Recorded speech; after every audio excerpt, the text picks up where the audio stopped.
Wars are often remembered for the battles that end them. But some wars change the people who survive them.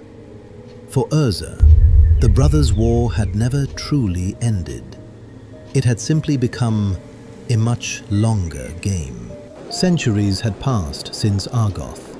Tolaria had become more than an academy. It was the greatest center of magical learning Dominaria had ever known. Its halls echoed with discovery. Its laboratories pushed magic beyond anything previously imagined. And at its heart, Urza continued preparing for a war that only he truly believed was coming. The Bloodlines Project. No one knew Urza better than Barrin, scholar, mage, headmaster of Tolaria. For centuries, he had remained Urza's closest friend. He had witnessed brilliance, loss, obsession, and slowly, he watched purpose become fixation. Barrin's wife, Rayne, saw changes others overlooked. Urza had always surrounded himself with books, artifacts, impossible machines. But lately, something had changed. The machines were disappearing, replaced instead by names. Thousands of names. For centuries, Urza had searched for the perfect weapon. He built armies, forged artifacts, mastered ancient magic. Yet every victory carried the same lesson. Phyrexia could always return. No machine, no spell, no single hero could guarantee Dominaria's survival. For the first time, Urza stopped asking, "How do I win?" Instead, he asked, "Who will win?" Urza began studying something no one else had considered. Families. Not their wealth, not their titles, their gifts. Again and again, he discovered the same pattern. Great healers often descended from great healers, powerful mages from powerful mages, artificers from generations of artificers. Magic did not simply appear, it echoed, from parent to child to grandchild. Not perfectly, but often enough to capture Urza's attention. What began as curiosity soon became obsession. Urza catalogued bloodlines across the known world. Every birth, every marriage, every death, every remarkable gift. He searched noble houses, remote villages, forgotten kingdoms, looking for one thing: potential. Not for the next generation, but for generations still to come. The Bloodlines Project had begun.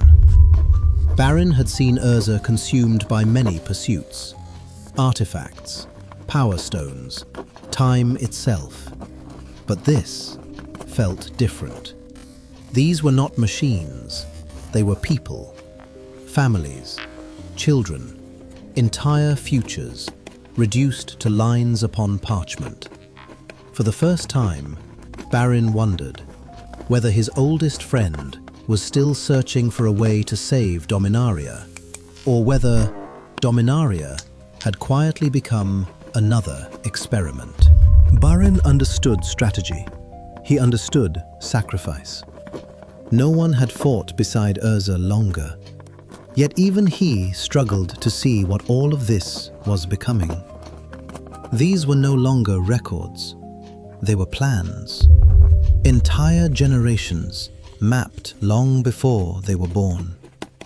Urza no longer measured victory by battles won.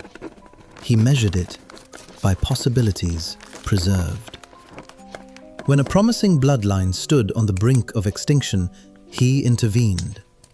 Sometimes a warning arrived just before an invasion. Sometimes a family found refuge where none should have existed. Sometimes history shifted so subtly that no one realized it had been guided at all. To those whose lives he touched, it felt like fortune.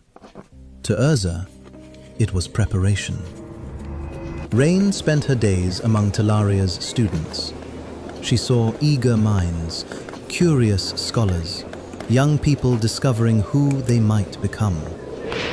Urza saw them differently, not as they were, but as they might one day shape the future. It was a subtle difference, but one that grew larger with every passing year. The project demanded something few could comprehend: patience.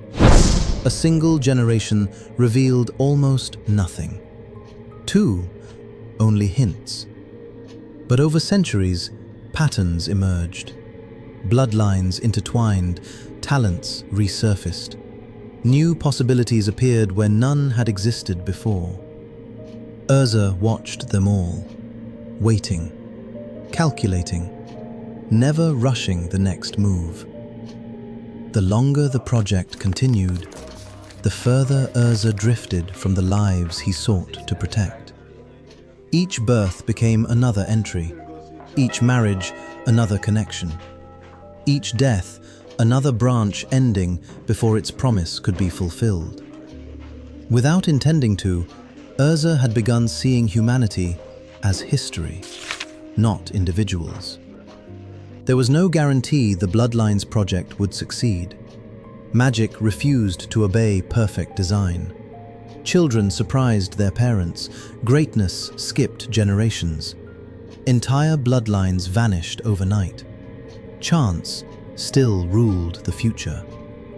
But if enough possibilities endured, Urza believed, one day the right descendant would appear.